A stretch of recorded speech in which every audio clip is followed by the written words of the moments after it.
भारतगढ़ नाम का एक गांव था जो कि बहुत ही कुशल गांव अरे था। भाइयों, हमारे राजा सूरज सिंह जैसा राजा कहीं देखा है? इंसाफ में सख्त और अपने लोगों पर जान छिड़क दे। समोसे और पकौड़ियाँ ले लो। हाँ भाई, समोसे, सच में। गर्मा गर्म समोसे। हमारा राजा सूरज सिंह सिर्फ तलवार नहीं, दिल से भी बड़ा है। सच कहे हरिया, पिछले साल सूखा पड़ा था, तब हमारे ही खेतों में अनाज बांट पाया, वो भी अपने महल का भंडार खोल के। लोग सूरज सिंह को सिर्फ राजा नहीं बल्कि अपना सहारा मानते थे। लेकिन इसी गर्व के बीच एक अनकहा डर भी मंडरा रहा था। लेकिन सुना है अजगर सिंह फिर से हमारी तरफ कूच कर रहा है। हाँ काका, उसका नाम लेते ही बच्चों की सांसें थम जाती हैं। वो तो गांव जला दे, औरत बच्चे उठा ले जाए, उसे परवाह कहाँ। हमारा सूरज सिंह है, पर अजगर सिंह की चालाकी और निर्दयता, ये कोई मामूली दुश्मन नहीं। कहते हैं इस बार उसका निशाना सिर्फ गांव नहीं, हमारे राजा का ताज है। कहते हैं पिछली बार 3 गांव उसके पैरों तले रौंदे गए थे, कोई बचा ही नहीं। मंत्री जी, सुना है अजगर सिंह ने फिर से हमारे गांवों को लूटने की ठानी है। मंत्री संभलते हुए, हाँ महाराज, उसकी टोलियां सरहद के पास देखी गई हैं। लोग डर से घरों में दुबक रहे हैं। सिंहासन पर बैठा सूरज सिंह नहीं, खिड़की पर खड़ा इंसान था। कंधों पर राज था, पर आंखों में चिंता। क्योंकि सामने था अजगर सिंह, डर का दूसरा नाम, जो कि भारतगढ़ की सीमा पर डेरा डालकर बैठा था। भारतगढ़ वो जमीन जिस पर मेरा हक है, और सूरज सिंह वो ताज जो मेरी किस्मत में लिखा है। जहां आपका डेरा पड़ जाए, वहां की धरती बंजर हो जाती है। लोग आपके डर से खामोश रहते हैं, और यही आपकी असली ताकत है। डरना उसकी आदत है और सामना करना हमारी। भारतगढ़ की धरती पर अत्याचार बर्दाश्त नहीं होगा।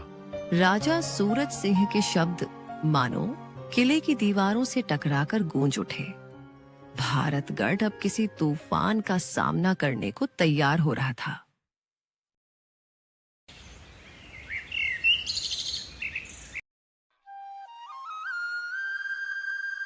भारतगढ़ की चौपाल, शाम का धुंधलका, गांव वाले इकट्ठा बैठे हैं।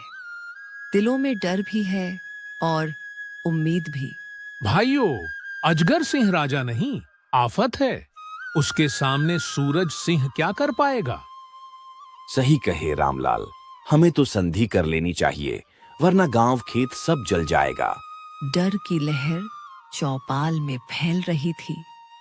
कुछ दिल सूरज सिंह की वीरता पर ही शक करने लगे।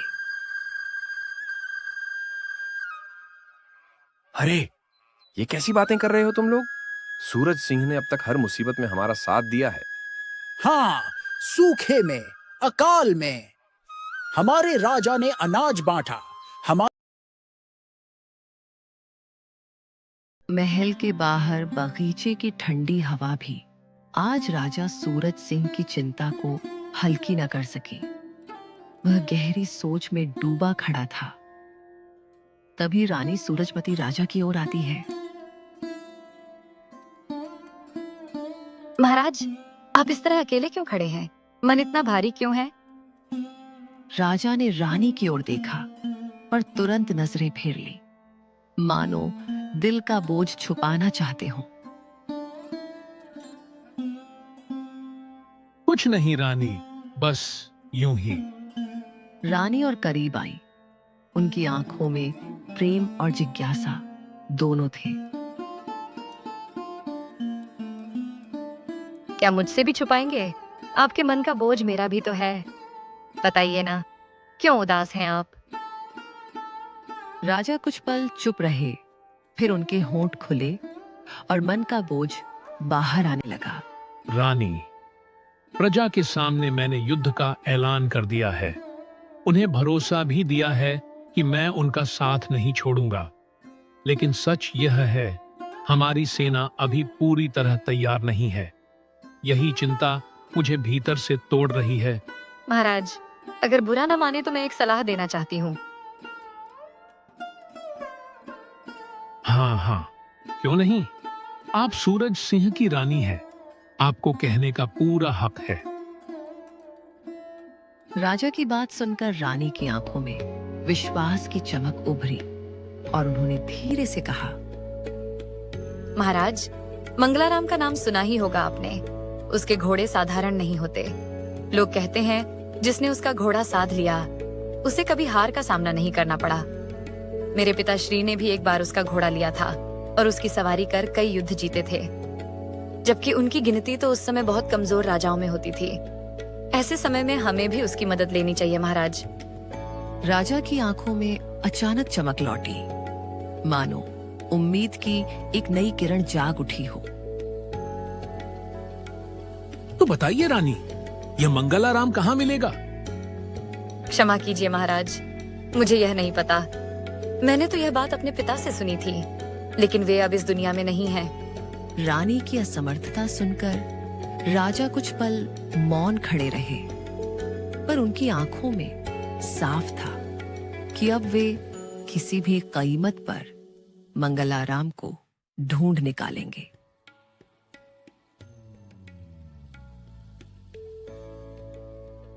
अगली सुबह सूरज सिंह अपने मंत्री के साथ गांव की गलियों में निकले।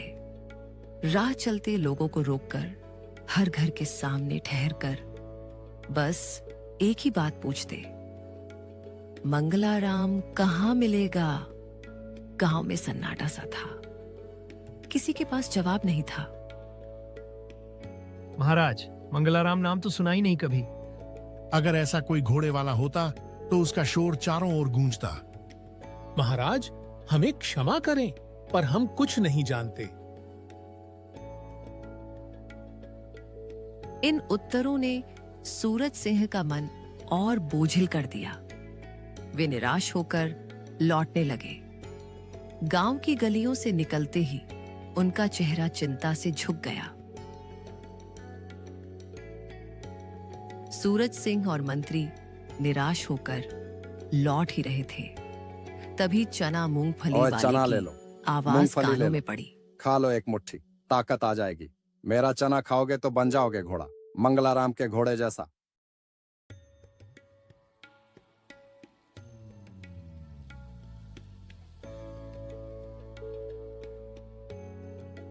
महाराज, सुना आपने? ये चना वाला भी मंगलाराम का नाम ले रहा है। शायद इसे पता हो। ठीक कहते हो मंत्री, एक बार पूछकर तो देखो। अरे भाई, ये मंगलाराम कौन है? क्या तुम जानते हो उसका ठिकाना?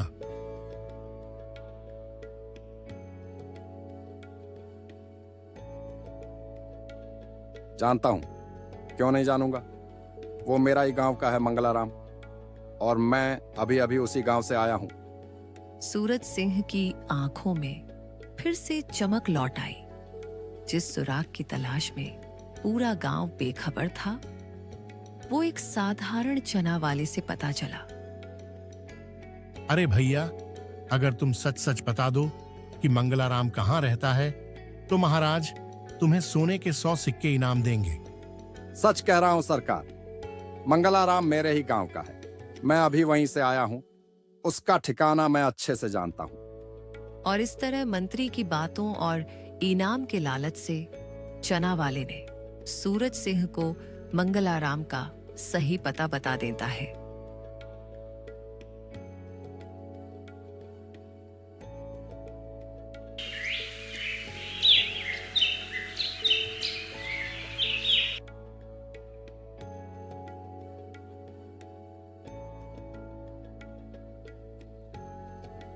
उधर जब यह खबर अजगर सिंह तक पहुंची, तो उसकी आंखों में लालच और भय दोनों चमक उठे।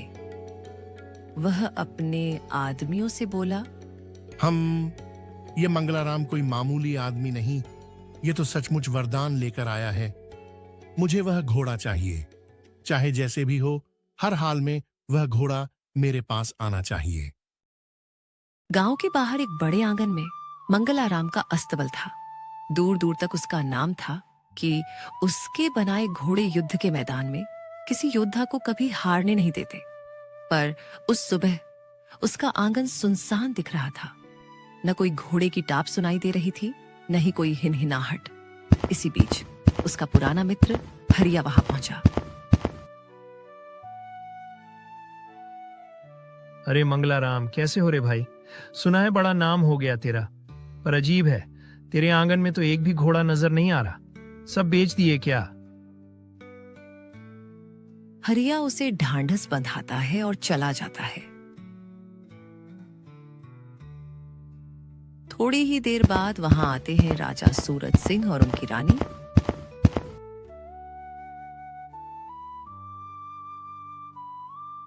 वे दूर से आंगन में खड़े साधारण से आदमी को देखते हैं।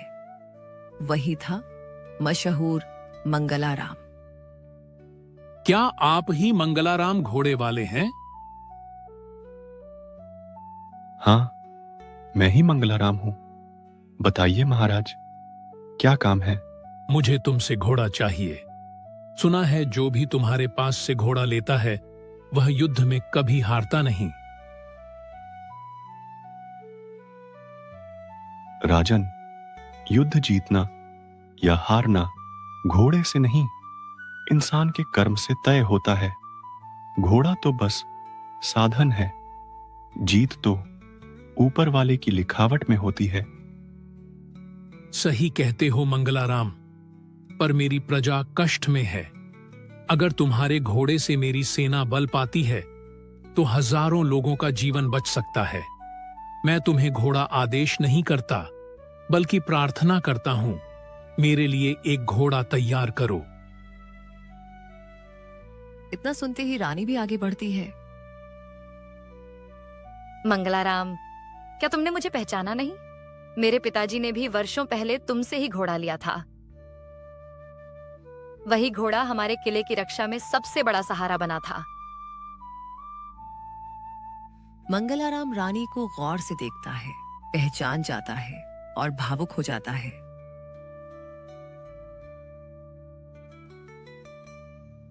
हाँ, अब पहचान गया हूं।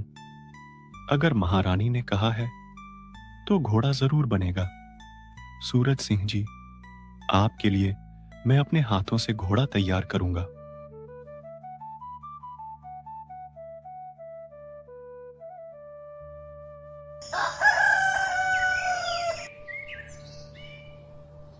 मंगलाराम ने दिन रात मेहनत करके घोड़े को इतना तगड़ा बना दिया कि देखकर ही लगता था जैसे रणभूमि का विजेता हो। हर दिन वह उसे खिलाता पिलाता, नहलाता और दुलारता। परंतु वक्त बीतता गया। 2 दिन, फिर 3 दिन, और राजा सूरज सिंह का कोई अता पता नहीं। मंगलाराम के मन में बेचैनी बढ़ने लगी। अरे, ये क्या बात हुई? राजा सूरज सिंह तो बोले थे 2-3 दिन में आऊंगा, पर अभी तक आए ही नहीं। क्या उनका मन बदल गया या मेरी काबिलियत पर उन्हें भरोसा नहीं रहा? तू तैयार खड़ा है रण के लिए, पर तेरे सवार का पता ही नहीं। अगर ऐसे ही इंतजार में रहा तो घोड़े की भी रौनक ढल जाएगी और दिल का जोश भी। राजा सूरज सिंह के इंतजार में बैठे मंगलाराम का धैर्य परखा जा रहा था। इसी बीच एक दिन अजगर सिंह के 2 आदमी उसके पास पहुंचे। उनकी आंखों में लालच और मन में चालाकी साफ झलक रही थी। वे बार बार मंगलाराम से वही घोड़ा खरीदने की बात करते रहे। मंगलाराम जी, कहिए कितने सोने चांदी चाहिए? बस ये घोड़ा हमें बेच दीजिए। राजा सूरज सिंह का इंतजार करके आपको क्या मिलेगा? पर मंगलाराम अपने वचन पर अडिग खड़ा रहा। नहीं, ये घोड़ा मैंने किसी और के लिए बनाया है, और जिसे मैंने वचन दिया है वही इसका असली हकदार है। तुम लाख सोने चांदी ले आओ, मेरा वचन बिकाऊ नहीं है। जाओ यहां से। दोनों आदमियों ने बहुत कोशिश की, पर मंगलाराम चट्टान की तरह अडिग खड़ा रहा। वे मन ही मन सोचने लगे, यह ऐसे तो मानेगा नहीं। अगर घोड़ा चाहिए तो इसे चुराना ही पड़ेगा। जैसे ही मंगलाराम किसी काम में उलझा, उनकी नजर घोड़े पर गई और मौका पाते ही दोनों उस घोड़े को चुपके से चुरा ले गए। जब मंगलाराम लौटा तो उसके होश उड़ गए। उसका प्रिय घोड़ा कहीं दिखाई नहीं दे रहा था। उसका दिल जैसे टूटकर बिखर गया। वह बेचैन होकर दौड़ता दौड़ता नदी किनारे पहुंचा और हाथ जोड़कर भगवान को पुकारने लगा। हे महादेव, मैंने यह घोड़ा पूरी श्रद्धा और मेहनत से राजा सूरज सिंह के लिए बनाया था, पर दुष्ट लोग छल कपट से उसे ले गए। हे भोलेनाथ, बताओ अब मैं क्या करूं? नदी किनारे रोते मंगलाराम की पुकार से वातावरण गूंज उठा। अचानक आकाश में गर्जना हुई और महादेव प्रकट हो गए। मंगलाराम भूमि पर गिर पड़ा, आंखों में आंसू पर मन में उम्मीद। चिंता मत कर मंगलाराम, घोड़ा तो श्रद्धा से बनाया पर मुझे स्मरण नहीं किया। याद रख, जब भी तू मेरा नाम लेकर घोड़ा बनाएगा, वह राजा कभी नहीं हारेगा। यह घोड़ा तूने बिना स्मरण बनाया था, इसलिए दुष्ट ले गए। अब अगला घोड़ा मेरे नाम से बनाना, वही धर्म की विजय करवाएगा। भोलेनाथ, अब समय कहाँ है नया घोड़ा बनाने का? राजा सूरज सिंह तो आते ही होंगे। मैं क्या करूं? मंगलाराम की बेबसी सुनकर महादेव कुछ क्षण मौन रहे। फिर उनकी आंखों में करुणा झलक उठी।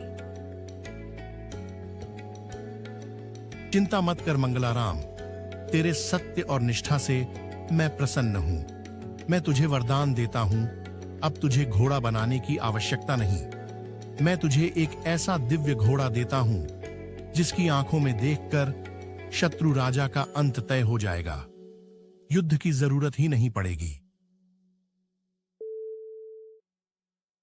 जय शिव शंकर, जय महादेव, जय शिव शंकर, जय महादेव। कुछ ही दिनों बाद राजा सूरज सिंह स्वयं मंगलाराम के द्वार पर आए। मंगलाराम ने उन्हें प्रणाम किया और वह दिव्य घोड़ा उनके सामने प्रस्तुत किया। घोड़े को सौंपते समय मंगलाराम ने सारी कथा राजा को सुनाई। कैसे अजगर सिंह के आदमियों ने घोड़ा चुराया, कैसे वह नदी किनारे रोया और महादेव स्वयं प्रकट हुए, और कैसे शिव शंकर ने वरदान देकर यह दिव्य घोड़ा उन्हें सौंपा। राजा सूरज सिंह ने सारी कथा ध्यान से सुनी। उनके नेत्र गर्व और कृतज्ञता से चमक उठे। उन्होंने मंगलाराम को गले लगाया और कहा, आज से आप सिर्फ एक लोहार नहीं, बल्कि मेरे राज्य का धर्म रक्षक है। उधर उसी समय पास ही छिपकर अजगर सिंह का एक आदमी यह सब सुन रहा था। उसने दौड़कर सारा समाचार अजगर सिंह को सुनाया। यह सुनकर अजगर सिंह का हृदय भय से कांप उठा। वह जान गया कि अब उसके छल और अन्याय का अंत निश्चित है। डर के मारे वह स्वयं राजा सूरज सिंह के महल पहुंच गया। राजा के सामने हाथ जोड़कर दया की भीख मांगने लगा। अजगर सिंह, तूने लोभ और छल से दूसरों का अपमान किया, लेकिन धर्म का मार्ग कभी पराजित नहीं होता। तेरी सजा तय है।